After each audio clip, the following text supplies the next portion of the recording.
La nouvelle Volkswagen Passat élue voiture de l'année 2015, dernier préparatif du salon avant l'ouverture presse. L'horloger Tag Heuer expose sa passion automobile.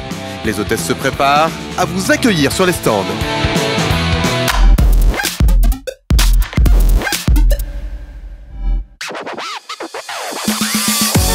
La Passat Volkswagen élue voiture de l'année 2015 en ouverture du salon de Genève. Une consécration pour la familiale allemande, 8e génération, le 3e trophée Car of the Year en 6 ans pour le Volkswagen. Nous sommes ravis de recevoir cette récompense que l'on n'attendait pas. Et comme c'est un prix international, ça montre que la voiture ne se concentre pas sur une seule clientèle.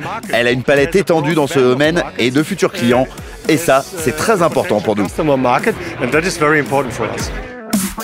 Best-seller de la catégorie, la Passat est la familiale la plus vendue au monde. Depuis la première génération, apparue en 1973, il s'en est vendu 22 millions. Grâce à ce trophée, le succès de la Passat 8 semble assuré.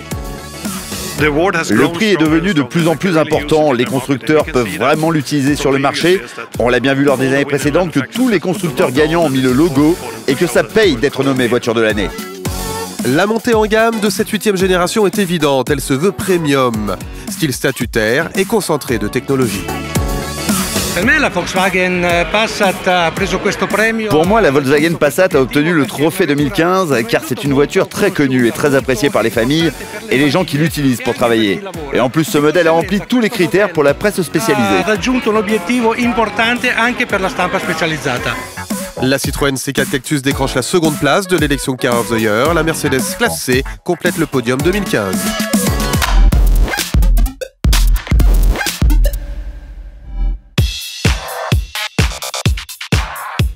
10 000 journalistes sont déjà aux portes du Palexpo. Sur les stands, on s'affaire autour des voitures jusqu'à la dernière minute. Le salon doit être parfait.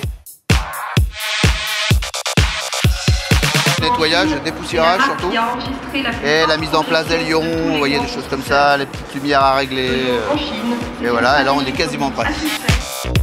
Derrière ces immenses rideaux noirs, gare aux espions, les constructeurs cachent leur première mondiale et la mise en scène de leur show de présentation. Leur but, faire grimper l'envie. On a teasé la semaine dernière, on a montré des petites photos, mais comme on voulait le révéler, on avait décidé de le révéler sur le stand, on ne veut pas aujourd'hui le montrer à tout le monde. Il y a un côté magie, il y a un côté show, c'est un exercice assez difficile à faire, parce que c'est vraiment 10 minutes et pas une de plus.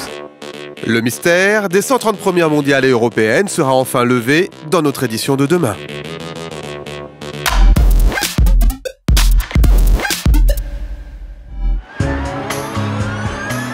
Surprise pour les Genevois. Pour la première fois, une Formula I 100% électrique a quitté son circuit de course pour se faufiler dans les rues de Genève. En attendant, un futur Grand Prix électrique en Suisse.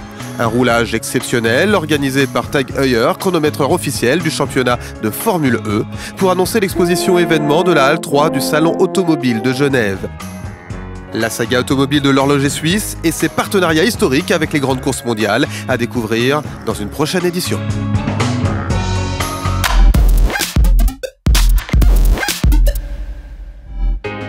Comment réussir votre visite? Quelques conseils utiles pour vous rendre facilement au Salon de Genève. Alors nous conseillons évidemment de venir en train, tout simplement parce que c'est le moyen le plus simple et puis qui évite le stress du trafic, d'autant plus à ce que les chemins de fer fédéraux offrent des billets combinés, voyage et train à prix réduit. Ensuite, vous pouvez évidemment venir aussi en voiture. Il y a des places de parc qui sont disponibles et qui sont réservées pour les visiteurs. Il suffit simplement de suivre les panneaux P Salon et d'entendre Infotrafic TSR, c'est sur FM 91.2 pour avoir les dernières informations. Les bus TPG augmentent la fréquence et puis là aussi, vous pouvez avoir des billets combinés avec le trajet et l'entrée du salon.